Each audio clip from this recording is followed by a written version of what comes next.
नमस्कार दोस्तों, मैं राहुल सिंह अध्ययन मंत्र में आपका स्वागत करता हूं। जैसे आपको एक इन्फॉर्मेशन मिल गई होगी कि हम एनवीएस की तैयारी कर रहे हैं और मैं एनवीएस में जो फर्स्ट पेपर है, आपका पहला पेपर है, उसमें हिंदी के टॉपिक पढ़ाना शुरू करूंगा।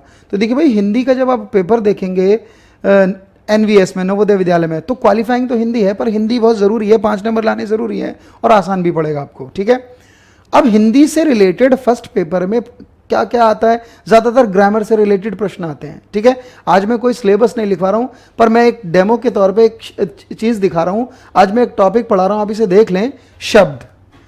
और शब्द पे प्रश्न आता ही आता है। जैसे आपने कभी सुना होगा तत्सम शब्द, तद्भव शब्द, देशज, विदेशज, या फिर रूढ़, यौगिक, योगरूढ़ शब्द कई हैं। तो थोड़ा सा ध्यान दीजिए इस पर मैं आज बात कर लूँ। ठीक है, ये लिखा शब्द।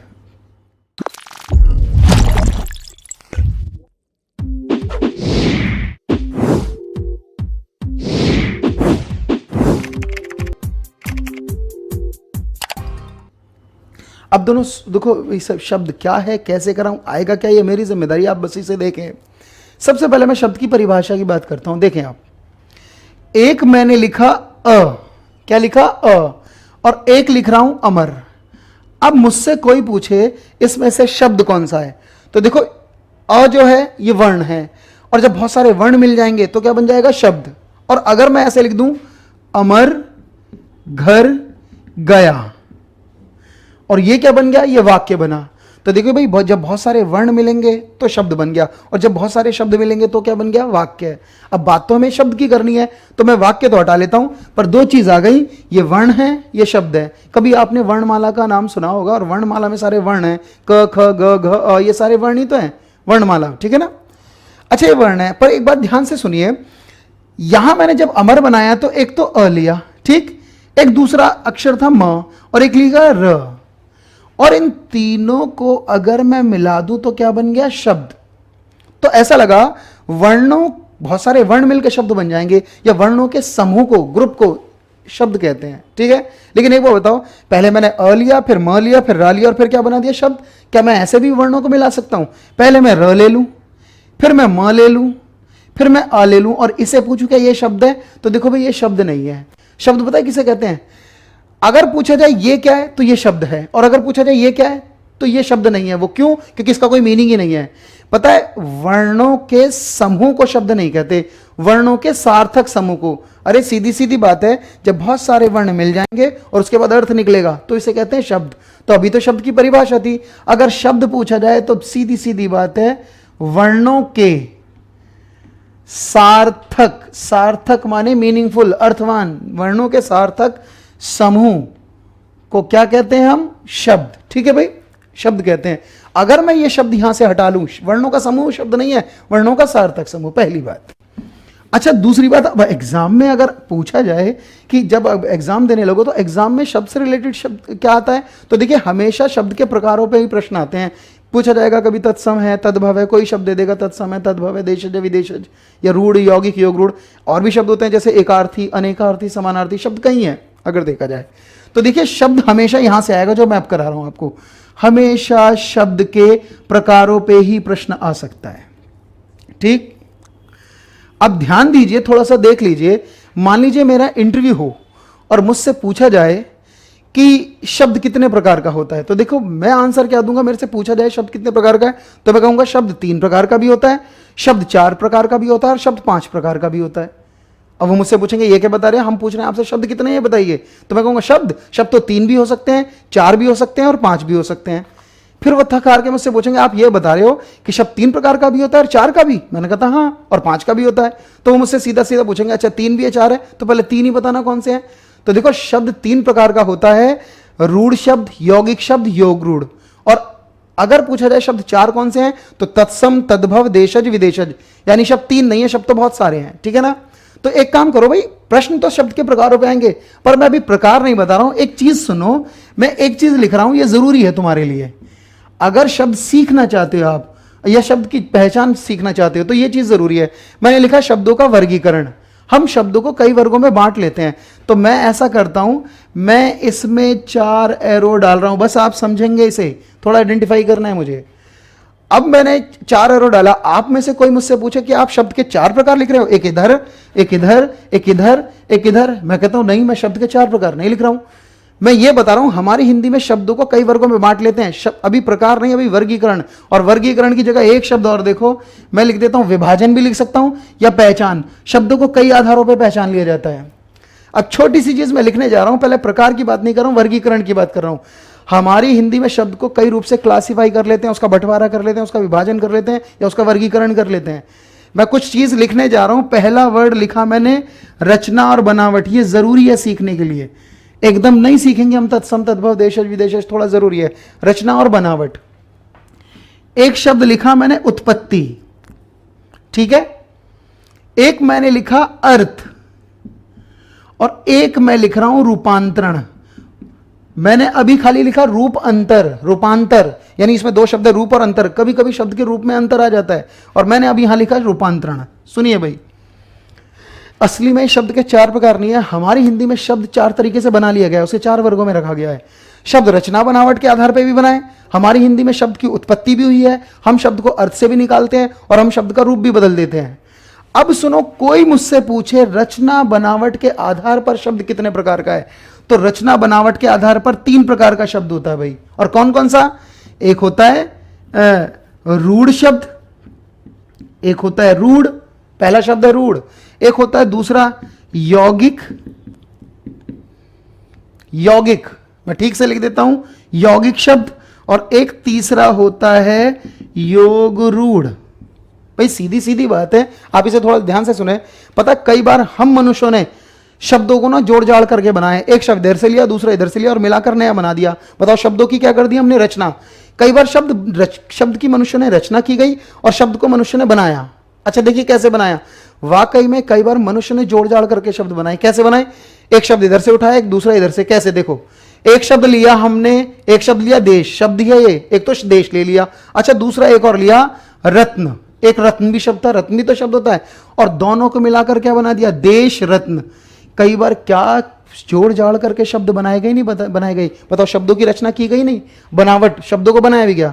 कहते हैं जब शब्द बनाए गए तो 3 ही तरीके से बने। कौन कौन से? एक रूढ़, एक यौगिक और एक योग रूढ़। प्रकार ये है इसके, ठीक है। अच्छा अब सुनिए, यह है उत्पत्ति। थोड़ा सा ध्यान से सुने। कई बार शब्द मनुष्य ने बनाया, जोड़ जाड़ करके बनाया, पर कई बार शब्द मनुष्य ने नहीं बनाए। हम तो खड़े खड़े देखते रहे, हमारी हिंदी में शब्द आते चले गए। बताओ शब्दों की क्या हो गई? उत्पत्ति। जैसे मैं एक शब्द दे रहा हूं, इधर देना आप। मैं एक शब्द देता हूं स्कूल, मैंने क्या लिखा है? स्कूल। बताओ हमने बनाया या अंग्रेजी से उठा लिया, इसको अडॉप्ट किया है, उत्पत्ति हो गई हमारी हिंदी में शब्द। तो कई बार तो शब्द बनाए गए, बनाने के आधार पर 3 है, पर कई बार शब्दों की हमारी हिंदी में उत्पत्ति हो गई है। कहते हैं जब शब्दों की उत्पत्ति हुई तो उत्पत्ति के आधार पर शब्द कितने प्रकार का है? अच्छा पहले ये 4 था, पर इसमें एक शब्द और जोड़ा गया है भाई। अब ये 5 माना गया है। तो तुम ऐसा करना, उत्पत्ति के आधार पर 5 प्रकार का शब्द होता है। मैं लिख देता हूं यहां कौन कौन से। पहला है तत्सम, पहला है तत्सम। अच्छा दूसरा है तद्भव शब्द। मुझे मालूम है ये टॉपिक आसान सा ही नजर आता है, पर इसे थोड़ा सा तरीके से देखेंगे, ऐसे कई शब्द हैं। वो है, मैं पहला टॉपिक ही यही पढ़ाना शुरू करता हूं तो इसलिए शब्द ले रहा हूं, ठीक है। तत्सम। दूसरा क्या है? तद्भव। एक तीसरा होता है देशज, एक देशज शब्द होता है। और चौथा होता है विदेशज। अब एक बात सुन लीजिए सभी लोग, तुम्हें प्रश्न पता है क्या देगा? तुम्हारे सामने ये लिख देगा स्कूल, और फिर बताए ये शब्द है या नहीं? ये बिल्कुल शब्द है। तुमसे ये पूछेगा शब्द तो है, पर बताओ ये तत्सम है, तद्भव है, देशज है, विदेशज। प्रश्न इन पे आते हैं, प्रकारों पे आते हैं। चलिए बताइए, ये शब्द ना विदेशज है, बताओ ये अपना शब्द है, बाहर का है? पता ये अंग्रेजी वर्ड है, इसकी स्पेलिंग भी हमारे पास है। जिन शब्दों की इंग्लिश आ जाती है, इंग्लिश में बन जाते हैं, इंग्लिश इसकी स्पेलिंग बन जाएगी, वो विदेशी तो है। अभी एक सीटेट का पेपर हुआ, उसमें आया ऑनलाइन, और पूछा ये शब्द कौन सा है? बताइए। तत्सम है, तद्भव है, देशज है, विदेशज। विदेशज है, इंग्लिश का ही तो वर्ड है, शब्द तो अब भी है ये। तो थोड़ा सा ध्यान रखना, एक शब्द आने वाला है और आपसे पूछेगा ये कौन सा शब्द है। तो तत्सम, तद्भव, देशज, विदेशज। पर उत्पत्ति के आधार पर 5 है शब्द। एक शब्द और बचा, 5वां है संकर शब्द। ये बहुत पूछा जा रहा है, नवोदय में भी कई बार पूछा गया है। तो शब्द है 5, पर एक काम करें, एक शब्द होता है विदेशज। विदेशज को एक नाम से और जानते हैं, इसे कहते हैं आगत शब्द। क्या कहते हैं?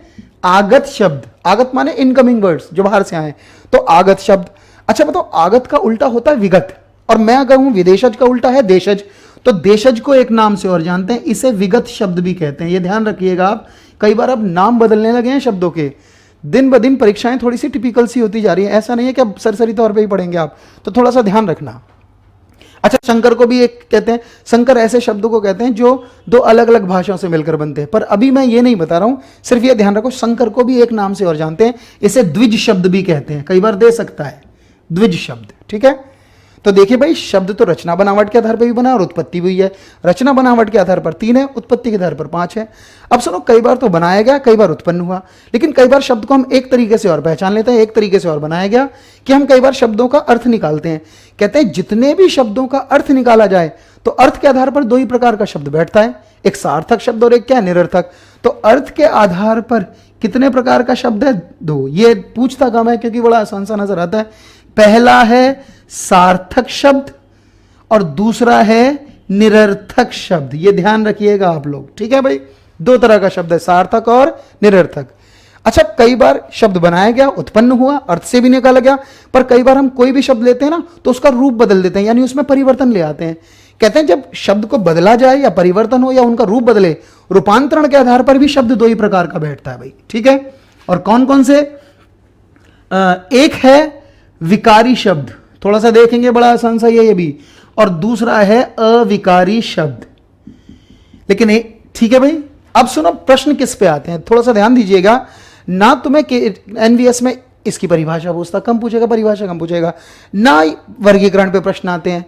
पर प्रश्न ना, जैसे ये वर्गीकरण किया गया, 4 भागों में बांट लिया गया, इसका विभाजन 4 भागों में किया ना, प्रश्न इस पे आएंगे ना इस पे ना ऊपर वाली चीजों, प्रश्न आएंगे इस पर।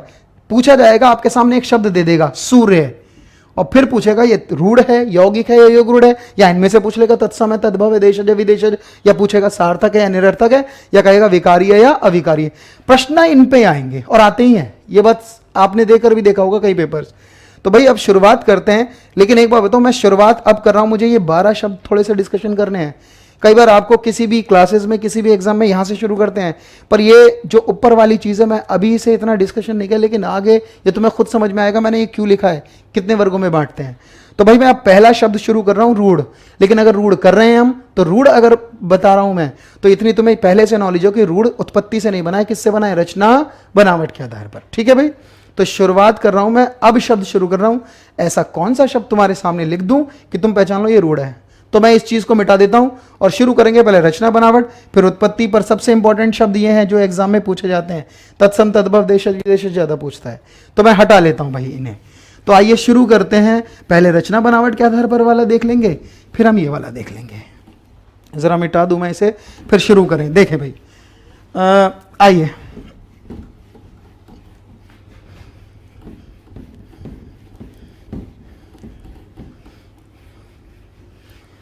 चले, तो भाई मैंने लिख दिया।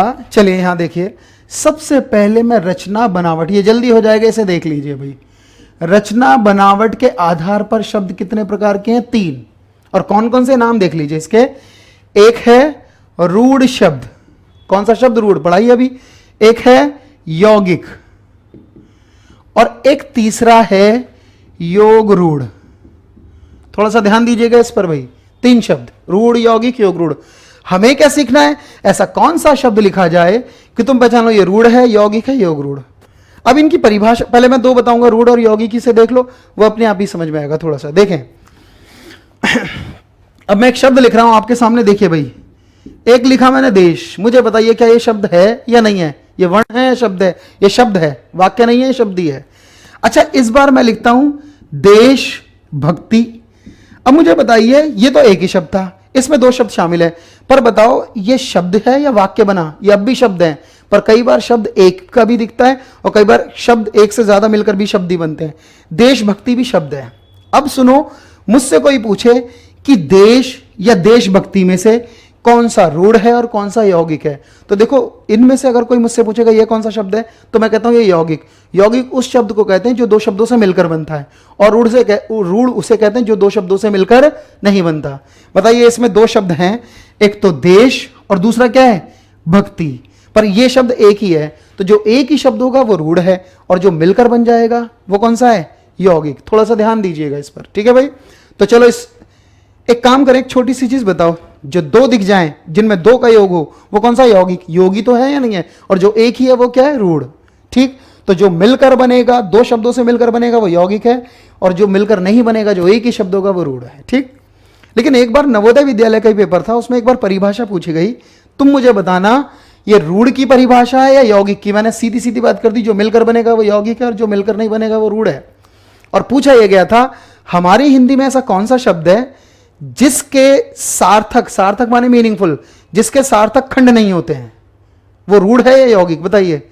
असली में जिसके सार्थक खंड हो जाते हैं वो यौगिक होता है। जैसे बताओ, शब्द आया फिर ये, मैं दोबारा इसी को लिखता हूं, देशभक्ति। अब सुनो, अगर मैंने ये शब्द लिखा तो मैं इसके मीनिंगफुल टुकड़े कर दूंगा। बताए, इसमें से एक शब्द अलग करूं मैं तो एक है देश और एक क्या है? भक्ति। मुझे बताओ, देश का भी अर्थ है और भक्ति का भी, मैंने इसको अलग कर दिया, क्या इसके सार्थक खंड, सार्थक टुकड़े हो जाएंगे? नहीं हो जाएंगे? हो जाएंगे, पर इसके सार्थक टुकड़े नहीं हो सकते। अगर मैं इसे अलग भी करूं तो दे अलग है और श अलग है, ना दे का कोई अर्थ ना ही श। तो सीधी बात है, इनकी दो परिभाषा कई बार बन जाती है। जो मेल से बनेगा, जो मिलने से बनेगा वो यौगिक है, और जो मिलने से ना बने वो रूढ़ है। एक तो ये, पर बताओ जिसके सार्थक खंड हो जाएंगे वो यौगिक, और जिसके सार्थक खंड नहीं होते हैं वो क्या है? रूढ़। तो बस मैं एक छोटी सी परिभाषा लिखकर इस पे आगे बढ़ जाता हूं और दो तीन एग्जाम्पल दे रहा हूं आपको। देखो भाई, रूढ़ किसे कहेंगे? जो मेल से न बने, जो मिलने से ही नहीं बनेगा, जो एक ही होगा वो रूढ़ है। और यौगिक वो है जो मेल से बने। थोड़ा ध्यान दीजिएगा इस पर, जो मेल से बने। चलिए मैं इस पे आपसे पूछना चाह रहा हूं दो तीन चीजें। चलिए बताइए, अगर मुझसे कोई पूछेगा देश ये रूढ़ है यौगिक, तो मैं कहता हूं ये रूढ़ है। वो क्यों? क्योंकि ये एक ही शब्द है, इसमें दो शामिल ही नहीं है, जो एक ही है वो रूढ़ है भाई, रूट वर्ड है ये पूरा, एक ही एक। ठीक है, लेकिन अगर मुझसे पूछेंगे देश और भक्ति, तो मैं कहता हूं ये रूढ़ नहीं है, इसका तो योग कर दिया, ये यौगिक है, जो मिलकर बनेगा वो यौगिक। और यौगिक तो वो है जिसमें दो हैं, एक देश और एक भक्ति। ठीक है भाई, चलो ये सही है। चलो इसमें दो तीन शब्द बताओ। ग्रह कौन सा शब्द है? मैं कहता हूं ये रूढ़ है। ठीक है ना? अच्छा, ये एक इसलिए क्योंकि एक है। और अगर मैं लिखूं गृह प्रवेश, ये कौन सा शब्द है? तो ये भी ये यौगिक है, क्योंकि इसमें एक ग्रह है और दूसरा क्या है? प्रवेश। दोनों का सेम अर्थ है, गृह प्रवेश, गृह में प्रवेश, देश के लिए भक्ति। ठीक है ना? दो शब्द है। अच्छा, अब इधर देखिए, एक देश और ग्रह, मैं दो तीन शब्द इसमें पूछ रहा हूं आपसे, बताइए। कई बार ऐसा लगता है बहुत छोटा छोटा शब्द है, ऐसा नहीं होता, इसमें बड़े भी दिखते हैं। जैसे बताइए, गमला, क्या ये दो शब्द हैं या एक है? ये एक शब्द है, इसलिए रूढ़ है। अगर मैं आपको कहूं मच्छर, तो भाई मच्छर में दो शब्द शामिल ही नहीं, एक ही तो शब्द है या नहीं है? अगर मैं कहूं टमाटर, तो ये भी एक ही शब्द है, जो एक ही है वो रूढ़ है, लेकिन जो मिलकर बनेगा वो यौगिक है। अच्छा, कितना तो आसान है, बताइए। इसमें एक देश है, एक भक्ति है, एक ग्रह है और एक क्या है? प्रवेश। लेकिन देखिए, इसमें एक शब्द और मैं लिख रहा हूं, अगर मैं कहूं सीमांत, क्या ये भी यौगिक है? अब सुनो, कई बार ऐसा लगता है ये जैसे एक ही शब्द है, पर कितने बच्चे जानते हैं इसमें दो शामिल हैं। कई बार दोनों शब्द यौगिक में देश और भक्ति अलग अलग दिखते हैं, ग्रह और प्रवेश अलग दिखते हैं, लेकिन कई बार दोनों शब्दों को मिक्स भी करेगा। इसमें एक शब्द है सीमा और दूसरा क्या है? अंत। तो देखिए, दो तीन शब्द बताओ। अगर मैं कहूं वीरोचित, ये रूढ़ है यौगिक, तो ये यौगिक है, इसमें एक शब्द है वीर और दूसरा क्या है? उचित। इतनी हिंदी सबको ही आती है। ठीक है, अगर मैं आपके सामने एक शब्द दूं, लोकोक्ति, लोकोक्ति, इसमें दो शब्द शामिल है, लोक और उक्ति। ठीक है ना? अगर मैं कहूं लोकायुक्त, क्या लिखा है? लोकायुक्त। तो कोई मुझसे पूछेगा ये कौन सा शब्द है, तो ये भी यौगिक है, एक लोक एक आयुक्त, मिक्स या नहीं है? लेकिन अगर कोई मुझसे कहेगा पुस्तक, तो ये इसमें दो शब्द शामिल नहीं है, क्योंकि ये एक ही है, ये एक शब्द है पुस्तक, ये रूढ़ है। और अगर मैं कहूं पुस्तकालय, तो यही फिर जोड़ दिया, यौगिक है। ये बात समझ में आ गई सभी को? तो एक रूढ़ हो गया और एक कौन सा हो गया बेटा? यौगिक। ठीक, लेकिन इस यौगिक में एक चीज और मैं आपको बता रहा हूं। अच्छा, एक काम करें, थोड़ी सी और बताइए। जब एक ना हमारी हिंदी में समास भी होता है, समास ऐसा शब्द होता है जो दो शब्दों से मिलकर बनता है, और ये भी दो शब्द हैं। पता है, जितने भी यौगिक शब्द हैं उसमें सारे समास चले जाते हैं। समास होता ही वो है जो दो शब्द से मिलकर बनता है। ठीक, पर इसमें एक चीज और मैं पूछ रहा हूं, तुम मुझे ऊपर बताइएगा। एक शब्द लिखा मैंने देश, मुझसे पूछा जाए ये देश कौन सा शब्द है, मैं कहता हूं फिर ये रूढ़ है, क्योंकि ये एक ही शब्द है, इसमें कुछ शामिल नहीं है, जो योग ही नहीं हो रहा किसी शब्द का। लेकिन इस बार मैं इसके साथ एक चीज जोड़ रहा हूं, प्रदेश। अच्छा, कई बार आपने उपसर्ग सुना होगा। उपसर्ग ये है, कहते हैं किसी मीनिंगफुल वर्ड में जो आगे लगता है उसे उपसर्ग कहते हैं, इतना पता है। पर बताओ, ये शब्द है देश, पर जब मैंने इसमें प्र जोड़ा, तो बताओ ये एक है या जुड़ा हुआ शब्द है? जो जुड़कर बनेगा वही यौगिक है। तो सुनो, एक तो प्रदेश, अच्छा, एक शब्द लिख रहा हूं मैं मानव, इसे बस इतना सुनना, मानव, और पीछे मैं जोड़ दूंगा ता। तो देखो मानव तो अर्थवान शब्द है, इसमें ये पीछे जुड़ रहा है, जुड़ रहा है नहीं जुड़ रहा है, तो किसी मीनिंगफुल वर्ड के जो पीछे जुड़ता है उसे प्रत्यय कहते हैं। पर उपसर्ग और प्रत्यय जुड़कर ही तो बनते हैं, और जो जुड़कर बन रहा है वो तो यौगिक है। तो एक काम करना, जितने समास हैं वो तो जाएंगे यौगिक में, है या नहीं, क्योंकि समास वो शब्द है जो अर्थवान शब्दों से मिलकर बनता है। लेकिन एक काम करो, उपसर्ग और प्रत्यय भी क्या माने जाते हैं, यौगिक। तो एक चीज और ध्यान रखना, अगर मैं कहूं प्रदेश तो ये भी यौगिक है, अगर मैं कहूं मानवता तो ये भी, ये इसमें प्रत्यय है, इसमें उपसर्ग है, तो ये भी कौन सा माना जाएगा, यौगिक। ठीक है भाई, तो एक रूढ़ हुआ, एक यौगिक। अब बात आती है योग रूढ़। अब योग रूढ़ को मैं लिख दे रहा हूं, पहली परिभाषा, फिर बात पर करेंगे। लेकिन योग रूढ़ में इतना ध्यान रखना, ऐसा कौन सा शब्द लिखा जाए कि तुम पहचान लो ये योग रूढ़ है। ये निर्माणी तो किया गया, बनावटी तो दी गई है इनमें शब्दों में। अब देखिए योग रूढ़ में मैं सिर्फ इसे खत्म करने की कोशिश कर रहा हूं। देखिए आप, मैं इसकी परिभाषा लिख रहा हूं, फिर इस पे बात करूंगा।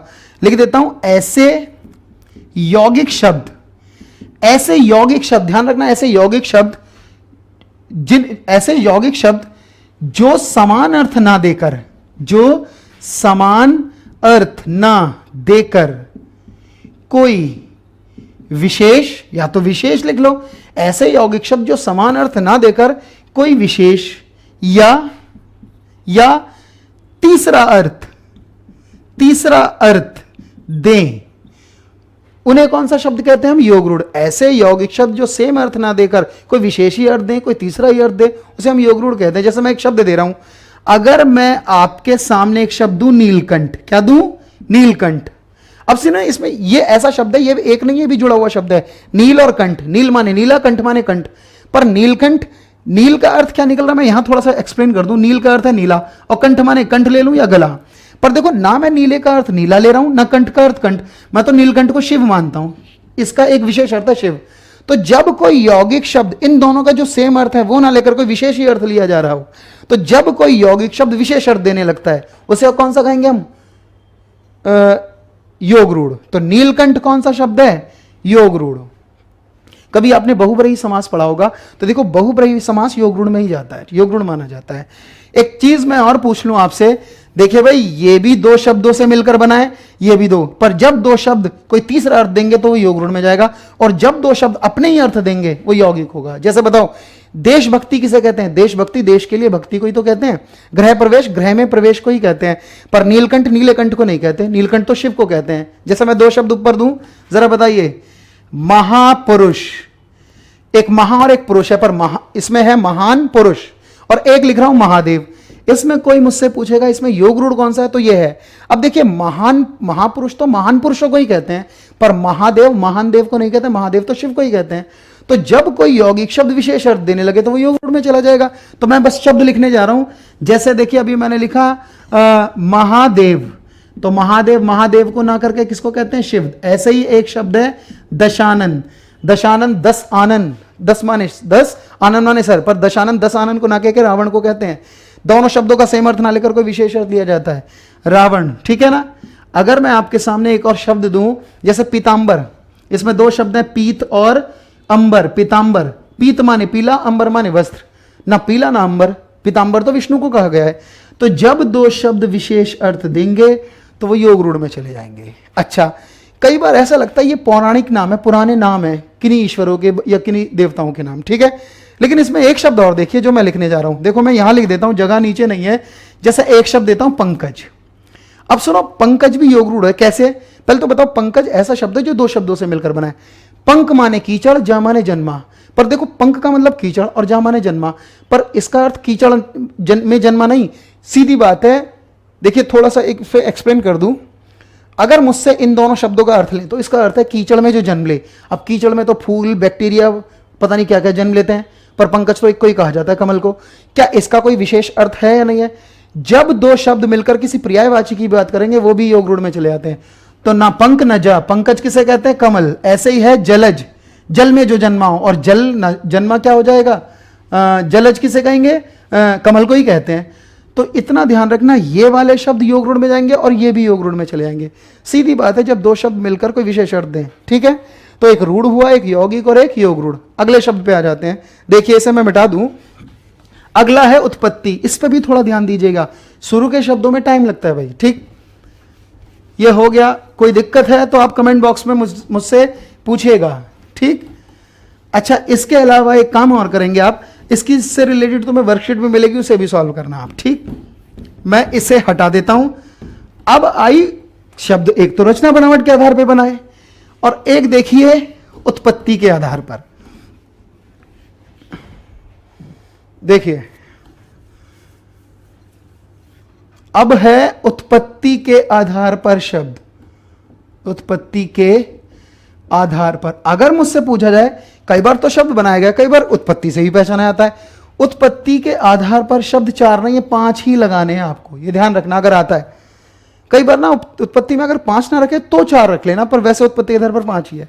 और क्या क्या नाम है, तो देखिए मैं ऐसा करता हूं, एक है तत्सम, मैं है तो 5 पर पहले मैं 3 शब्दों को बताऊंगा। एक तत्सम है, दूसरा कौन सा है तद्भव, और एक तीसरा है देशज, और चौथा होता है विदेशज, और एक है संकर, वो बाद में करेंगे। पहले 3 शब्द देख लेते हैं उत्पत्ति के आधार पर।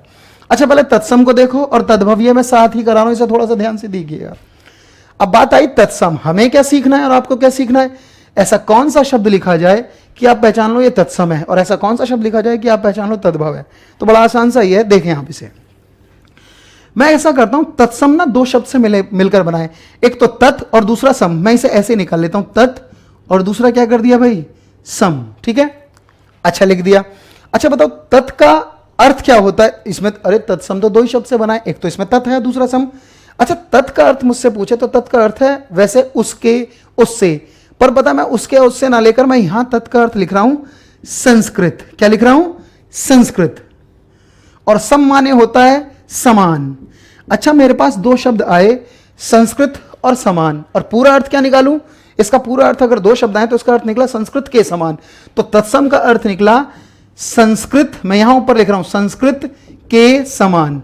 हमारी हिंदी में बहुत सारे शब्द ऐसे हैं जो संस्कृत के समान है, या ये कहूं हूबहू संस्कृत के हैं। तो ऐसे शब्द जो संस्कृत के ही हैं वो कौन से शब्द हैं, तत्सम। अच्छा, मुझे बताइए, तत्सम हमने बनाया, उत्पत्ति हुई, बहुत सारे शब्द हमने संस्कृत से उठा लिए, जितने शब्द संस्कृत से हिंदी में आ गए तो वो कौन से शब्द हैं, तत्सम। तो जब भी कोई संस्कृत का शब्द दिखेगा वो तत्सम शब्द है। लेकिन मैं पहले इसको भी बता दूं, दोनों को साथ ही बता रहा हूं। अच्छा, तद्भव का अर्थ क्या है, सुनो भाई।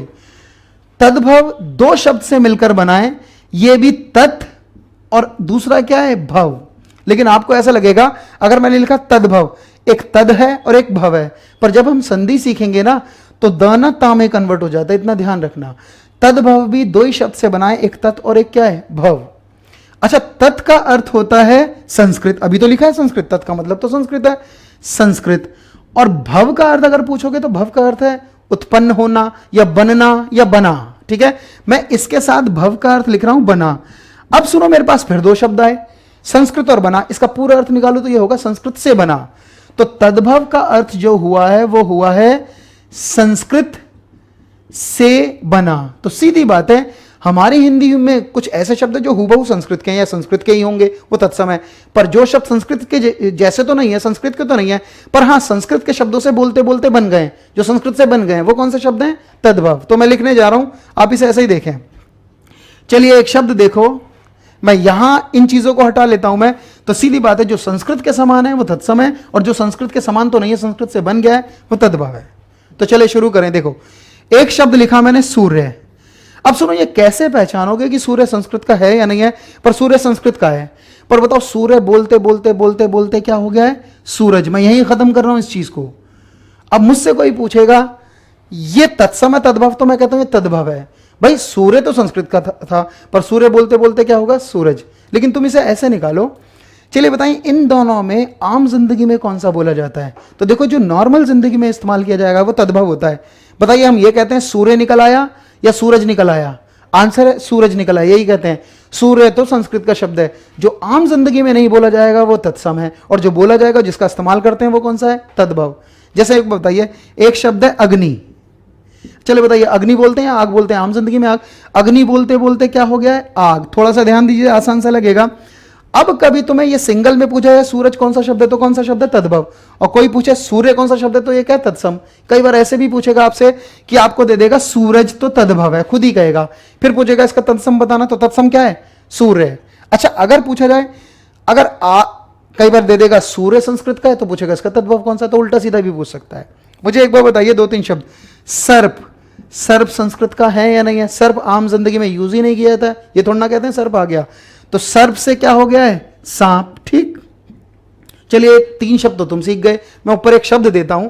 बताइए अगर मैं शब्द दूं कपड़ा और कोई मुझसे पूछे ये शब्द है या नहीं है, बताइए इसमें तत्सम है या तद्भव? तो कपड़ा ना तद्भव शब्द है। क्यों? क्योंकि हम लोग इसे आम जिंदगी में इस्तेमाल कर लेते हैं, कहते हैं ना कपड़े खरीद लो।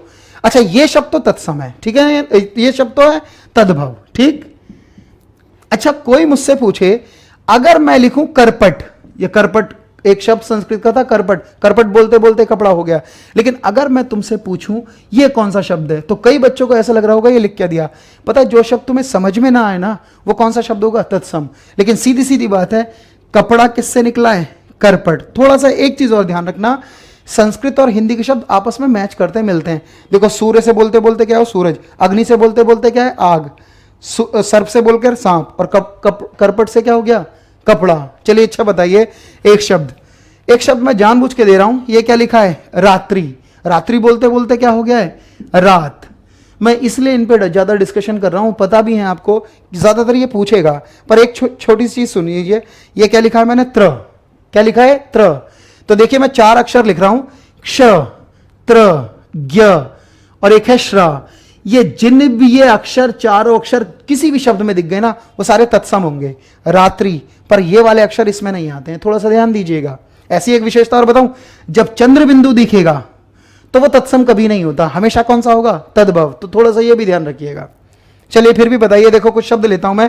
अगर मैं कहूं श्रृंगार, क्या लिखा है? श्रृंगार। श्र आ गया, ये संस्कृत का शब्द है, पर श्रृंगार बोलते बोलते क्या हो गया है? सिंगार। चलिए ऊपर एक शब्द और बताइए। एक शब्द है चलिए बताइए, मैं लिख देता हूं क्षेत्र। क्या लिख देता हूं? क्षेत्र बोलते बोलते खेत हो गया, ये थोड़ा सा ध्यान दीजिएगा। ठीक, ये संस्कृत का, ये हिंदी का है। अगर मैं पूछूं अखरोट, क्या ये आम जिंदगी में बोला जाता है? बिल्कुल बोला जाता है। अगर मैं कहूं अक्षोट, तो ये कौन सा शब्द है? ये संस्कृत का है। तो अक्षोट संस्कृत का है, अखरोट हिंदी का है। जो नॉर्मल जिंदगी में इस्तेमाल किया जाएगा वो तद्भव है। छोटी सी चीजें और बताओ, जैसे हस्त, मैं कुछ शब्द बोल रहा हूं, हस्त से हाथ, जीवा से जीभ, कर्ण से कान, मस्तक से माथा, मत्स्य से मछली, इस तरह के शब्द क्या होंगे? तत्सम और तद्भव। थोड़ा ध्यान दीजिएगा इस पर। अब बात आई देशज। सुनो भाई, देशज की बात कर रहा हूं, है आसान सी चीज, शब्द ही लिए मैंने आज, ठीक है। फिर भी मैं लिख रहा हूं देशज। अब देशज में एक काम करें, देशज शब्द ऐसे बताएं। अगर मुझसे पूछें कि देशज जो शब्द है ये कितने शब्दों से मिलकर बना है, तो देखो ये 2 शब्द से बना है, एक तो देश और एक क्या है? ज। सीधी सीधी बात है, ये 2 शब्द से मिलकर बना है, एक तो देश और एक क्या है? ज। देश का मतलब देश, ज का मतलब जन्मा, और पूरा अर्थ है जो देश से ही जन्म ले गया है, जो देश में ही बना है, वो कौन सा शब्द है? देशज। पर एक बार नवोदय विद्यालय में एक प्रश्न आया, ये नवोदय का ही प्रश्न है कि भाई हमारी हिंदी में ऐसा कौन सा शब्द है जो बना तो उत्पत्ति के आधार पर है, उत्पत्ति से ही पहचाना जाता है, पर पूछा गया हमारी हिंदी में ऐसा कौन सा शब्द है जिसकी उत्पत्ति का ही पता नहीं चलता, यही नहीं पता चलता कहां से आया है, जिसका हम यही नहीं कंफर्म कर पाते आया कहां से है, वो कौन सा शब्द है? देशज। तो इसकी एक परिभाषा लिख देता हूं मैं और फिर बात करूंगा। जिसकी उत्पत्ति का, जिसके ओरिजिन का, जिसकी उत्पत्ति का पता नहीं चलता, जिसकी उत्पत्ति का पता नहीं चलता, वो कौन सा शब्द है? देशज। अरे जिसके ओरिजिन का ही पता नहीं चलेगा वो कौन सा है? देशज। एक छोटी सी बात सुनो, अभी मैं लिखने जाऊंगा, पर मुझे ऐसे बताओ आप लोग, सुनिए मैं तुम्हारे सामने देता हूं। मैंने आपको तत्सम करा दिया, तद्भव करा दिया और देशज करा रहा हूं, ठीक है। और मुझसे इन तीनों में से पूछे ऊपर कि ऐसा कौन सा शब्द होता है जिसके ओरिजिन का ही पता नहीं लगता, ये नहीं पता चलता कहां से आया है, हम ढूंढते रह जाते हैं, वो कौन सा शब्द है? देशज। तो देशज की उत्पत्ति का पता नहीं चलता, पर मैं तुमसे पूछ रहा हूं क्या तत्सम का पता है? ये कहां से आया है? इसकी उत्पत्ति का पता है? इसकी उत्पत्ति का पता है? कहां से आया है? संस्कृत से आया है, ठीक है या नहीं है। अब कोई मुझसे पूछे तद्भव का भी पता है कहां से आया है, तो इसके भी ओरिजिन का कंफर्मेशन होता है। देखिए भाई ये आया तो संस्कृत से है, पर संस्कृत के जैसा नहीं, संस्कृत से फिर बिगड़ गया है। भाई आया तो ये संस्कृत से है, पर संस्कृत के बाद ये थोड़ा सा बदल गया है, पर कंफर्मेशन तो है ये कहां से आया है। कहां से आया है पूछते तो हैं, ये तद्भव है तो इसका तत्सम क्या होगा? ये कहां से आया है? ये तो तत्सम से बना है, सूर्य से। तो ध्यान रखना, इसके भी ओरिजिन का पता है कहां से आया है और इसके भी ओरिजिन, पर मैं एक ऐसा शब्द लिखूंगा जिससे तुम ये कंफर्म नहीं कर पाओगे ये कहां से आया है। चलिए मैं एक शब्द लिखने जा रहा हूं, बताइएगा आप ये देशज है या नहीं है। एक शब्द लिखला मैंने खिचड़ी, क्या लिखा है? खिचड़ी। अब मुझसे कोई ये पूछे ये कौन सा शब्द है, तो मैं कहता हूं ये देशी शब्द है, हमारे देश में ही जन्म लेगा, ये कहीं से नहीं आया। बता सकते हो कहां से आया है? अगर मैं तुमसे पूछूं सूरज, क्या लिखा है? सूरज। अब देखिए खिचड़ी और सूरज ये दोनों आम जिंदगी, देखो भाई तद्भव और देशज आम जिंदगी में ही बोले जाते हैं, पर दोनों में अंतर यह है इसकी उत्पत्ति का पता रहता है, इसकी उत्पत्ति का पता नहीं रहता। चलो बताओ सूरज किससे निकला है? सूर्य से निकला है, इसके ओरिजिन का कंफर्मेशन है, पर खिचड़ी बता नहीं सकते ये कहां से आया है। तो सुनो, ऐसा कोई शब्द जिसके ओरिजिन का ही नहीं पता लगेगा, ये नहीं पता चलेगा आया कहां से, वो देशज है। तो मैं कुछ शब्द लिखूं, कभी तुमने सुना है जुगाड़? ये हम आम जिंदगी में तो बोलते हैं, पर कंफर्मेशन नहीं है कहां से आया है, वो इसलिए क्योंकि ये हमने खुद ही बना दिया। कभी सुना है खर्राटा? ये देशज शब्द है, ठीक है। कभी सुना है लोटा? ये देशज है। गांव देहात में जितने वर्ड हैं वो देशज ही तो है, क्योंकि इनके ओरिजिन का पता नहीं होता कहां से आया है, ठीक है। लोटा। कभी सुना है दराती, हसिया? एक शब्द देखो मैं दे रहा हूं, कभी सुना है खचाखच, फटाफट? ये कौन से शब्द हैं? ये देशज है, क्योंकि इनका कंफर्मेशन नहीं है कहां से आया है, इन शब्दों का कंफर्मेशन है, ठीक है। तो ऐसे शब्द जिनके ओरिजिन का ही पता नहीं चलता और जो आम जिंदगी में बोले जाते हैं वो देशज हैं। तो खिचड़ी, जुगाड़, खर्राटा, लोटा, खचाखच, फटाफट, ठीक है। एक है ऐसे बहुत सारे शब्द जैसे लोटपोट, ये भी देशज है, ठीक है। गांव देहात के वर्ड जितने भी वो देशज ही हैं। थैला, ठीक है ना, पगड़ी, ये कौन से शब्द हैं? ये देशज शब्द हैं। तो इसे ध्यान रखिएगा, ऐसे शब्द जिनके ओरिजिन का ही पता नहीं लगता। जैसे देखिए 2-3 शब्द देता हूं, तुम हम बोलते तो हैं पर इनका ओरिजिन नहीं पता। कभी सुना टकला? अरे टकला हमने खुद ही बना दिया है, ये कहीं से नहीं आया। टकला, गंजा, इस तरह के शब्द क्या होते हैं? ये देशज है, ठीक है ना। फर्राटा, इस तरह के शब्द। तो ध्यान रखिएगा ये कौन से शब्द हैं? देशज, जिनकी उत्पत्ति का नहीं पता है। तो एक तत्सम हो गया, एक तद्भव हो गया और एक देशज। मैं दूसरे शब्द पे जा रहा हूं, विदेशज पे। मैं इसे हटाता हूं भाई, चलिए ये भी हट गया।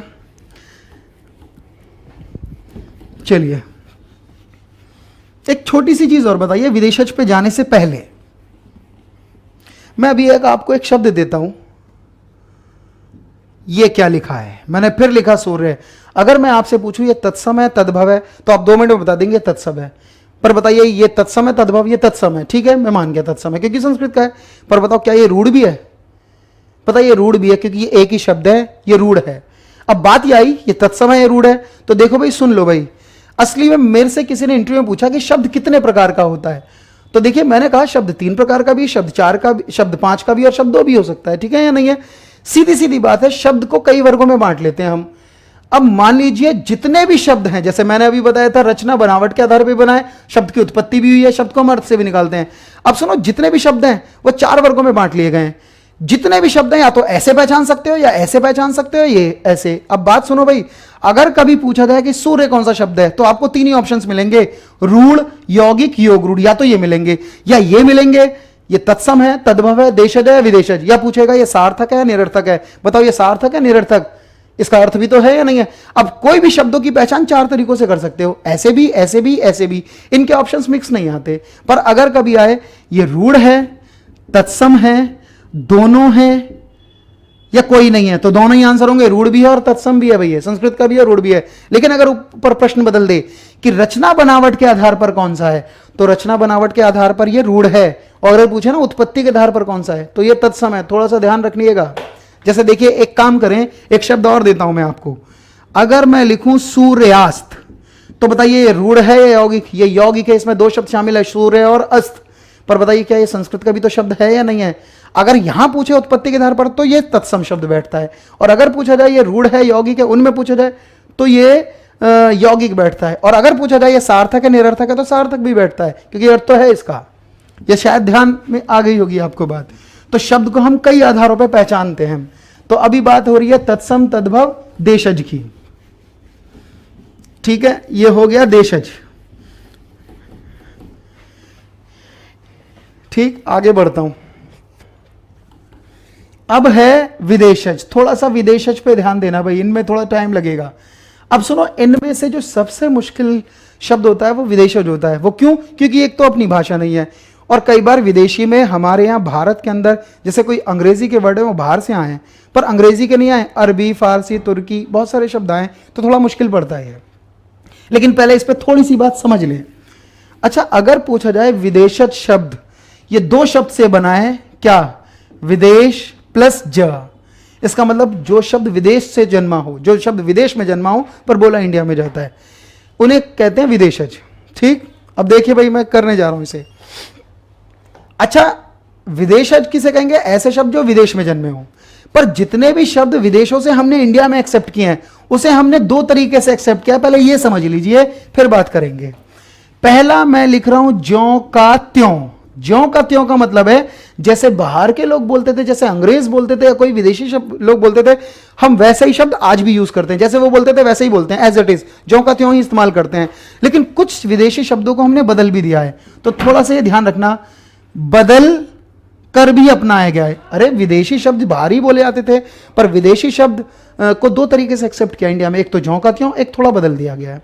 अब जैसे मैं तुम्हारे सामने एक शब्द देता हूं, स्टेशन, पहले तो बताओ ये विदेशी है या नहीं है? इसकी सबसे अच्छी पहचान है, इसकी इंग्लिश तुम्हारे पास होगी, स्पेलिंग। स्टेशन अपना है ही नहीं, है तो अंग्रेजी वर्ड है, पर अंग्रेज भी स्टेशन बोलते थे, हम भी बोलते हैं।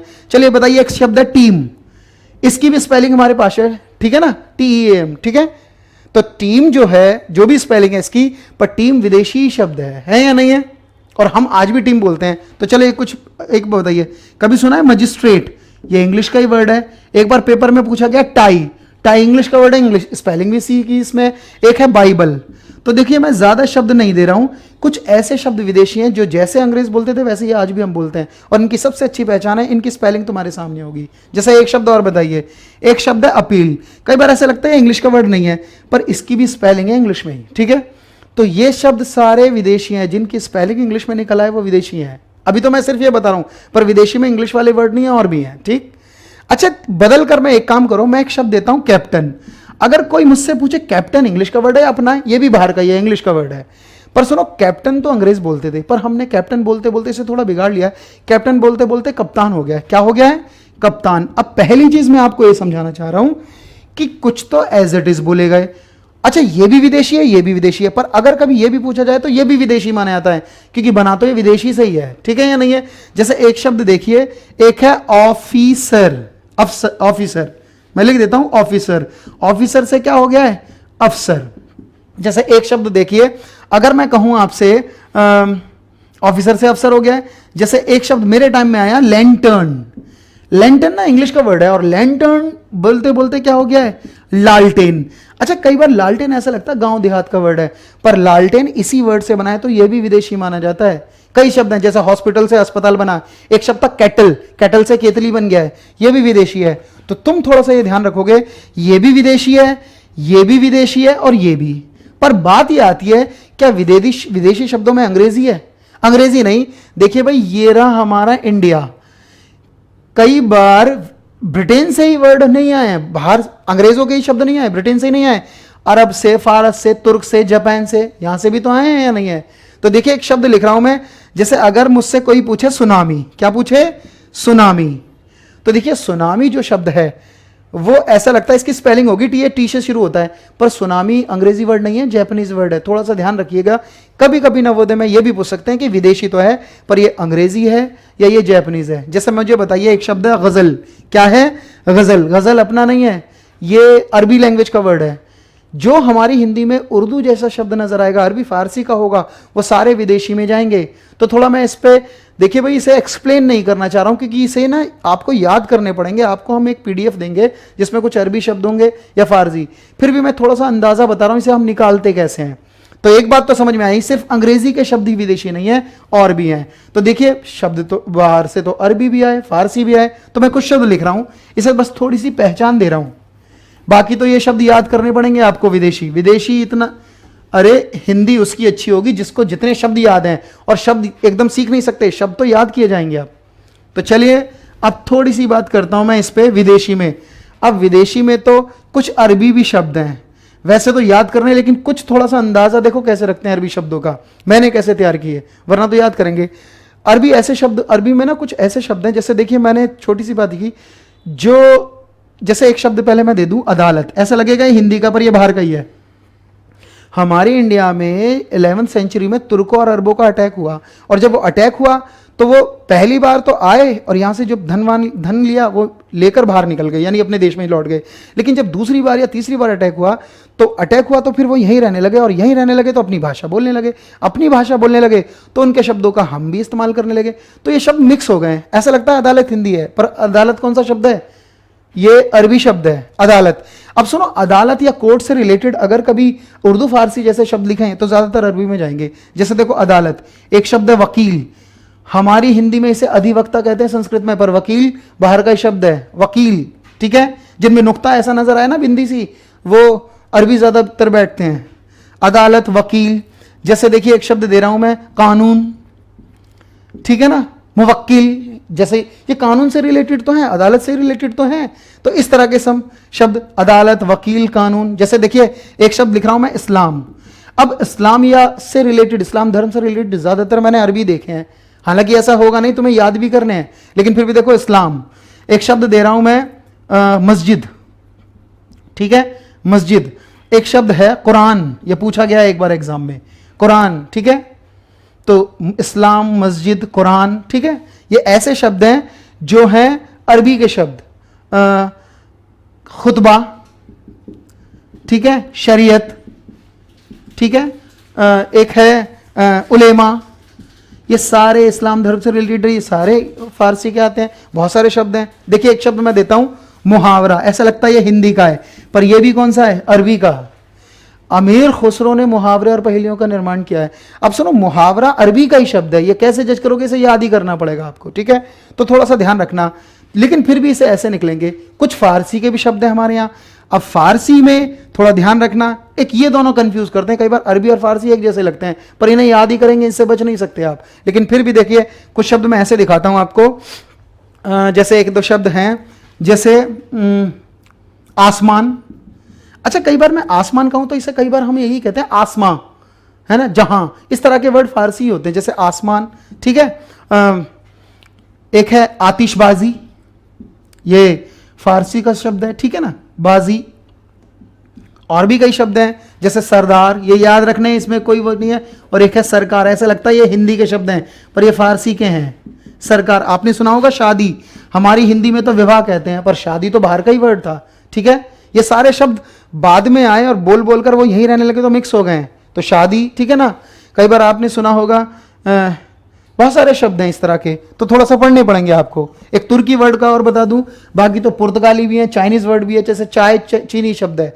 पर देखिए तुर्की का बड़ा आसान तरीका है, पता है, जितने भी हथियार है, वेपन्स के नाम होते हैं ना, और वो अरबी फारसी जैसे लगे तो तुर्की में लगाएंगे। जैसे देखिए मैं करूं, एक है चाकू, एक है कैंची, ठीक है, एक है तोप। वेपन ही तो है, ये सारे हथियार से ही तो है, और तोप है तो तोपची भी होगा। एक शब्द बड़ा दे रहा हूं, कई बार आया, उस्ताद, ये भी तुर्की वर्ड है। चलिए बताइए, बारूद तुर्की वर्ड है, बंदूक तुर्की वर्ड है, ठीक है, यानी छुरी तुर्की वर्ड है। इस तरह के वर्ड किस में चले जाएंगे? तुर्की। तमंचा, तमगा, ये सारे कौन से? तुर्की। फिर भी मैंने हल्का सा इसे आइडिया दिया है, पर देखिए भाई ये होता नहीं है, इसे पढ़ना ही पड़ेगा आपको। मैंने भी याद किया, आपको भी करना पड़ेगा। देखिए शब्द तो मैंने कई बता दिए, रूढ़, यौगिक, योगरूढ़ पूछा जा सकता है, तत्सम, तद्भव, देशज और विदेशज। लेकिन इसमें और भी शब्द है, जैसे चाइनीज, पुर्तगाली वर्ड भी है, तो थोड़ा सा ध्यान रखना। जैसे कभी लिखे ना अनानास, ये पेपर में आ चुका है, तो अनानास कौन सा है? पुर्तगाली। एक बड़ा अच्छा शब्द आया, पिछली बार केवीएस में आया, हिंदी। और सुनो, लोगों को लगता है हिंदी हम पढ़ा रहे हैं, हिंदी तो हिंदी का ही शब्द होगा या संस्कृत का होगा, पर ऐसा नहीं है। पता, हिंदी भी फारसी का शब्द है। अब छोटी सी बात सुनिए, मैंने तुम्हें एक बात बताई, एक ना सुनिए, पता है विदेशी वही नहीं है जो एग्जैक्टली वो बोले, हमने थोड़ा बदल भी दिए विदेशी। जैसे बताइए, फारसी, एक देश था फारस, फारस ईरान को कहते हैं आजकल, और ईरान के लोग का व्यापार था सिंधु नदी के साथ, और सिंधु नदी को उस समय इंडस रिवर कहते थे, इंग्लिश का वर्ड है इंडस। अब सुनो, ईरानी लोग इंडस रिवर के आसपास के लोगों को हिंदू कहने लगे, और इंडू कहते थे इंडस रिवर के आसपास, और इंडू कहा तो इंडू कहते कहते हिंदू होने लगा और हिंदी होने लगा। ये इंडू से ही तो हिंदी बनाए, नहीं बनाए, तो हिंदी शब्द फारसी का है, ये बदल गया है। अरे इंडू, हिंदू, हिंदी, हिंदुस्तान, इस तरह से बदला है। जैसे एक शब्द सुनो, एक मौसम शब्द है, मौसम शब्द ऐसा लगता है जैसे हिंदी का, पर यह अरबी शब्द है। एक अरबी शब्द था मौसिम, मौसिम बोलते बोलते मॉनसून बना, फिर मौसम बन गया है। तो मौसम अरबी शब्द है, और अगर मैं कहूँ हिंदी कौन सा है, ये फारसी है अगर देखा जाए, तो थोड़ा सा भाई ध्यान रखिएगा आप इसे। मैं इसमें से निकल जाता हूँ क्योंकि इसे सिखाया नहीं जा सकता, इसे याद ही किया जाएगा, इसकी पीडीएफ मिलेगी। आगे चलें, अगला शब्द है संकर शब्द। अब ज्यादा मुश्किल शब्द नहीं है, बस इसे देख लें और खत्म करूं। जो चीज जरूरी थी वो मैंने आपको पूरी डिटेल से कोशिश तो यही की है, पर देखिए किसी से भी आप शब्द पढ़ लें, शब्द बहुत है अरबी फारसी के लिए, तो आपको याद ही करना पड़ेगा। फिर भी एक आइडिया दिया मैंने, ठीक। आगे चलें, अगला है संकर शब्द। पांचवा शब्द बचा है उत्पत्ति के आधार पर। अच्छा, संकर किसे कहते हैं? अब इसे परिभाषा आप ही देखना। ऐसे शब्द जो दो अलग अलग भाषा से मिलकर बनते हैं उन्हें संकर कहते हैं। तो दो अलग अलग डिफरेंट लैंग्वेज, अलग अलग भाषा से मिलकर बना शब्द, यह है संकर। जैसे मैं एक शब्द दूं, एक शब्द है आपके सामने, बताइए। एक शब्द है लाठी। लाठी गांव देहात का वर्ड है, देश अजय। और लाठी के साथ अगर मैं लिखूं चार्ज, तो बताइए ये एक शब्द है या दो शब्द है? ये दो शब्द हैं, लाठी और चार्ज। पर एक हिंदी का है और एक इंग्लिश का है। चार्ज इंग्लिश का ही वर्ड है, तो ऐसा शब्द जो डिफरेंट लैंग्वेजों से मिलकर बनेगा वो संकर है। जैसे बताइए, एक शब्द है पॉकेट। पॉकेट इंग्लिश का वर्ड है और मार ये हिंदी का है, तो पॉकेट मार, ठीक है या नहीं है? अगर मैं बोलूं डबल, डबल इंग्लिश का वर्ड है और रोटी ये हिंदी का है, देश है, तो डबल रोटी। जो शब्द दो अलग अलग भाषा से मिलकर बनेंगे ये कौन से हैं? विदेशी हैं, ठीक है ना? तो थोड़ा सा ध्यान रखना। अभी एक दिल्ली में एक शब्द है, जैसे बताइए खान मार्केट, या खान की जगह मैं आजाद मार्केट लिख दूं। आजाद फारसी का शब्द है आजाद, ठीक है या नहीं है? और मार्केट ये विदेशी शब्द है। तो जो डिफरेंट लैंग्वेजों से मिलकर बनेगा वो कौन सा शब्द है? ये संकर शब्द है। तो इसे ध्यान रखिएगा। जैसे एक शब्द और है रेल गाड़ी। रेल इंग्लिश का वर्ड है, RAIL, रेल इंग्लिश है, और गाड़ी देश अजय। तो ये सारे शब्द कौन से हैं? ये है संकर शब्द। इस तरह से पूछा जाएगा। एक छोटी सी चीज और बताइए, अगर मैं एक शब्द दूं ऑनलाइन, तो देखिए भाई ये संकर नहीं है। बेशक इसमें दो दिख रहे हैं आपको, पर संकर नहीं है। पर क्या ये विदेशी शब्द माना जाएगा? ये इंग्लिश का वर्ड है, दोनों ही सेम लैंग्वेज के वर्ड है। ऑनलाइन इंग्लिश के वर्ड हैं, तो अगर पूछा जाए ये विदेशी है, और विदेशी में भी कौन सा? अंग्रेजी। पर अगर दो अलग अलग भाषा के शब्द होंगे तो वो विदेशी है। जैसे मैं एक शब्द और दूं, जिला। जिला फारसी का शब्द है, जिला अधिकारी, इसमें दो शब्द है। अधिकारी हिंदी का शब्द है, तो जिला अधिकारी ये संकर शब्द है, अगर पहचानेंगे तो देखिए मैं दो तरह के शब्द बता चुका हूं, रचना बनावट के आधार पर और उत्पत्ति के आधार पर। अब जो शब्द बचे हैं वो ये देख लीजिए, इसमें हम ज्यादा नहीं करेंगे, इसे सीख लीजिए। इसे हल्का ले रहा हूं और कम भी चांसेस है इसका आने का। अब देखिए थोड़ा सा इस पर ध्यान दीजिएगा। कभी कभी शब्द रचना बनावट के आधार पर बना, और कभी कभी शब्द को अर्थ से भी निकालते हैं हम, ठीक है ना? कभी कभी तो रचना बनावट के आधार पर बना है, और कभी कभी हम शब्द को अर्थ से भी बनाते हैं। तो देखिएगा, इसे मैं कर रहा हूं, थोड़ा सा मिटा दूं इसे, ये ठीक से नहीं मिट रहा। देखिए, ठीक है, देखिएगा आप इस पे। कभी कभी शब्द को अर्थ से भी निकालते हैं हम। देखिए भाई, कहते हैं अर्थ के आधार पर दो प्रकार का शब्द है। कौन कौन सा?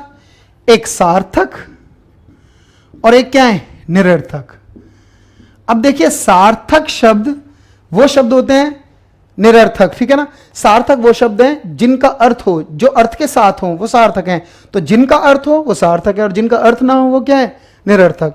तो लिख लेते हैं, जिनका अर्थ हो वो है सार्थक, और जिनका अर्थ ना हो वो है निरर्थक। थोड़ा सा ध्यान दें इस पर। चलिए देखें अब। अच्छा, सार्थक शब्द जैसे मैं लिखने जाऊं, हमारी हिंदी में जितने भी शब्द हैं वो ज्यादातर सार्थक है, निरर्थक बहुत कम है। जैसे मैं एक शब्द लिख रहा हूं कुर्सी। अच्छा, कोई मुझसे पूछे ये सार्थक है निरर्थक, तो देखिए भाई, कुर्सी एक शब्द तो है, और इस शब्द का मैं अर्थ भी जानता हूं। मेरे दिमाग में इसकी एक फोटो फ्रेम बनती है, ये रही कुर्सी। पर एक काम करो, मैं कुर्सी का अर्थ जानता हूं, हमारे दिमाग में एक फोटो फ्रेम बन जाती है। जैसे अगर मुझसे कोई पूछेगा गमला, ये सार्थक है या नहीं? बिल्कुल है। गमले का मैं अर्थ भी जानता हूं। जैसे मैं कहता हूं वह गमला ला रही है, तो गमले का कोई अर्थ तो जानता हूं मैं। सुनो, कुर्सी, गमला। अच्छा, एक शब्द देखिए घटा। घटा माने बादल है, मैं अर्थ जानता हूं। तो हमारी हिंदी में ज्यादातर शब्द तो अर्थ ही देते हैं। जैसे अगर मैं कहूं सड़क, सड़क का कोई ना कोई अर्थ तो है। मैं कहता हूं ना, मैं सड़क पर चल रही है, हमारे दिमाग में इसकी कोई फोटो फ्रेम सी है। तो अगर हिंदी में देखें तो बहुत सारे शब्द सार्थक हैं। जैसे अगर मुझसे पूछे बाल्टी, तो ये सार्थक है या नहीं है? अच्छा, ये सार्थक शब्द है। एक शब्द और मैं इसमें लिखना चाह रहा हूं, देखिए सार्थक बहुत सारे शब्द हैं, जैसे कंप्यूटर, ट्यूबलाइट, ये सार्थक ही तो है या नहीं है। अब मैं अगर एक शब्द लिखूं आपके सामने चाय, तो देखिए चाय भी सार्थक है। मैं अगर किसी से कहूं जरा चाय ले आओ, तो चाय का कोई ना कोई तो मीनिंग जानता हूं, तभी तो बोल रहा हूं चाय सार्थक है। अच्छा निरर्थक क्या होता है, तो देखिए निरर्थक क्या होता है, मैंने लिखा चाय, चाय तो सार्थक है, लेकिन कई बार हम सार्थक शब्दों के साथ निरर्थक शब्द बोल जाते हैं। अच्छा चाय, कई बार मैं किसी से कहूं कि जरा मेरे लिए चाय, जैसा मैं कहता हूं कुछ मेहमान आए और कह दूं जरा चाय शाय ले आना, तो बताओ चाय आएगी या शाय भी आएगी, चाय ही आएगी। चाय के साथ हम दूसरा वर्ड आम जिंदगी में क्या यूज करते हैं, शाय। अब कोई मुझसे पूछे ये क्या है, मैं कहता हूं ये सार्थक है, और कोई पूछे ये क्या है, निरर्थक है। अब ध्यान से सुनिए निरर्थक किसे कहते हैं। सार्थक तो आसान सा ही दिख रहा है, जिसका अर्थ हो वो सार्थक है, पर निरर्थक का ये अर्थ नहीं होता जिसका अर्थ ना हो। पता निरर्थक किसे कहते हैं, ऐसे शब्द जो समाज में बोले तो जाते हैं, जो एक्सेप्ट तो किए जाते हैं, पर उनका अर्थ नहीं होता। जैसे चाय सार्थक है और ये क्या है, शाय निरर्थक है। अगर मैं ये हटा दूं तो ये कुछ भी नहीं है, हमेशा निरर्थक सार्थक के साथ ही बोला जाता है। शब्द युग्म है, दो तरह के शब्द हैं। जैसे बताओ अगर मैं लिखूं पानी और क्या लिखूं वाणी, तो बताए पानी सार्थक और वाणी क्या है, निरर्थक। ध्यान रखना निरर्थक का अर्थ ये नहीं होता जिसका अर्थ ना हो। निरर्थक वो होता है कि ऐसे शब्द जो इस्तेमाल तो किए जाते हैं, उपयोग तो किए जाते हैं, पर उनका अर्थ ना हो, अर्थ इसी का ही होता है। तो एक हो गया सार्थक और एक हो गया निरर्थक। थोड़ी सी चीज मैं सार्थक में करना चाह रहा हूं, इसे ध्यान से सुने। सार्थक शब्द अगर किसी शब्द का अर्थ निकले तो वो तो सार्थक है, पर सार्थक हिंदी में 4 तरह का होता है, 4 प्रकार का। थोड़ा सा ध्यान देखिए, मैं इसे यहां लिख रहा हूं, इसे हटा लेता हूं, थोड़ा सा ध्यान दीजिएगा जितने भी सार्थक शब्द हैं। अच्छा सार्थक कितने प्रकार का है, ये कई बार पूछा जा सकता है। पहला होता है एकार्थी। कौन सा शब्द, एकार्थी। अच्छा एकार्थी उसे कहते हैं जिसका एक अर्थ हो, पर अर्थ तो होगा नहीं होगा, और जब अर्थ दे शब्द तो सार्थक ही है वो, एकार्थी। अच्छा दूसरा लिख रहा हूं, एक होता है अनेकार्थी, दूसरा है अनेकार्थी। चलिए बताइए अनेकार्थी किसे कहेंगे, जिसका एक ही अर्थ हो या एक से ज्यादा अर्थ हो, एक से ज्यादा अर्थ हो, एक से ज्यादा अर्थ हो या दो भी अर्थ हो एक ही शब्द के, तो भी अनेकार्थी है। तो एक एकार्थी और एक है अनेकार्थी। एक तीसरा होता है समानार्थी। समानार्थी पर्यायवाची को भी कहते हैं, ऐसे शब्द जो समान अर्थ देंगे, सेम अर्थ देते हैं, वो समानार्थी है। और एक चौथा है विपरीतार्थी। शब्दों की बात कर रहा हूं, विलोम शब्द खूब पूछेंगे, पर्यायवाची या समानार्थी खूब पूछेंगे आपसे, तो थोड़ा इनको फोकस करा देता हूं, बस पहचान बता दूं। अब सुनो, एकार्थी उसे कहते हैं जिसका एक अर्थ हो, और अनेकार्थी उसे कहते हैं जिसका एक से अधिक अर्थ हो। चलो मैं एक शब्द देता हूं, चलिए ये शब्द दूं कुर्सी। पता है अगर मुझसे कोई पूछे कुर्सी कौन सा शब्द है, तो मैं कहता हूं कुर्सी ना एकार्थी है, मैं एक ही अर्थ जानता हूं इसका, जो इसका मेरे दिमाग में फोटो फ्रेम बनता है, ये वाला। चलिए मैं 2-3 शब्द सेंटेंस बना रहा हूं। अगर मैं पूछूं राम कुर्सी ला रहा है, तो यही वाली कुर्सी ला रहा है। अगर मैं दूसरा सेंटेंस दूं, उसने कुर्सी यहां से उठाकर वहां रखी, तब भी कुर्सी का यही अर्थ है। कुर्सी ऐसा शब्द है जिसका हम एक ही अर्थ जानते हैं। पर एक बार बताइए, एक शब्द देता हूं मैं घटा। पता है घटा ऐसा शब्द है जिसका मैं एक नहीं 2 अर्थ जानता हूं। चलो बताओ घटा, मैं कहता हूं घटा छा गई, घटा माने बादल ही तो है, घटा माने बादल। पर कई बार हम ये भी कहते हैं 4 में से 2 घटा दो, यानी कम कर दो। घटा के 2 अर्थ हैं, बादल भी और कम करना भी। जैसे मुझे बताइए हार, हार माने हारना भी है, हार जाना भी है, और हार माने गले का हार भी है। अगर मुझसे पूछेंगे कनक, कनक सोना भी है और धतूरा भी है, 2 अर्थ हैं। अगर मुझसे पूछेंगे सोना, सोना का मतलब नींद लेना भी है और गोल्ड भी है। लेकिन अगर मुझसे पूछेंगे बताइए कुर्सी लिखा, बाल्टी, इसका एक ही अर्थ है, ठीक है या नहीं है। अगर मुझसे पूछेंगे सड़क, ये एक ही अर्थ है। तो कुछ हमारी हिंदी में एकार्थी हैं, कुछ क्या है अनेकार्थी। अच्छा समानार्थी किसे कहते हैं, जैसे मैं एक शब्द देता हूं आकाश, और इसके साथ में एक और शब्द लिखता हूं आसमान। अब सुनो, समानार्थी एक से ज्यादा शब्दों में पहचाने जाते हैं। आकाश और आसमान, बताओ ये दोनों अलग अर्थ दे रहे हैं या एक से अर्थ देते हैं। कहते हैं जो शब्द, जितने भी शब्द सेम अर्थ देंगे, समान अर्थ देंगे, वो समानार्थी हैं। जैसे आकाश, गगन, आसमान, ये एक ही तो अर्थ दे रहे हैं। और विपरीतार्थी उसे कहते हैं, जैसे एक शब्द दे रहा हूं दिन, और दिन के साथ में लिखूं रात, तो दिन का उल्टा रात ही तो है। तो विपरीतार्थी वो शब्द है जिनके अपोजिट अर्थ हो जाए। तो ध्यान रखिए ये एकार्थी। पर एक काम करो, एक अर्थ, अनेक अर्थ, समान अर्थ और विपरीत अर्थ, अर्थ तो है या नहीं है, अर्थ सार्थक उसे कहते हैं जिसका अर्थ निकलेंगे। तो थोड़ा सा ध्यान रखना, अर्थ के आधार पर ये हैं, थोड़े पढ़ने पड़ेंगे आपको, जो नोट्स मिलेंगे उसमें ये मिलेंगे आपको। कई शब्द हैं ऐसे। एक शब्द और बचा है रूपांतरण के आधार पर, उसे भी देख लें। ये थोड़ा बड़ा टॉपिक तो लिया है, लेकिन पता है शब्द थोड़ा मुश्किल पड़ता है, इसे तुम्हारी जिम्मेदारी ज्यादा है, मैं इसे बस एक्सप्लेन कर रहा हूं। कई बार ये शायद चीजें आप लोगों को पता भी होंगी। ये आसान टॉपिक नहीं लिया है, इसे बस मैंने इसलिए लिया है क्योंकि मैं शुरू में इसी को ही पढ़ाता हूं। ठीक, चलिए आगे चलें। अगला है रूपांतरण, बस रूपांतरण को हम देख लेते हैं, इसे ध्यान रखिएगा। शायद पूछे भी ना ये रूपांतरण वाला शब्द, पर इसे देख लेते हैं, जब सीख रहे हैं तो देख लो।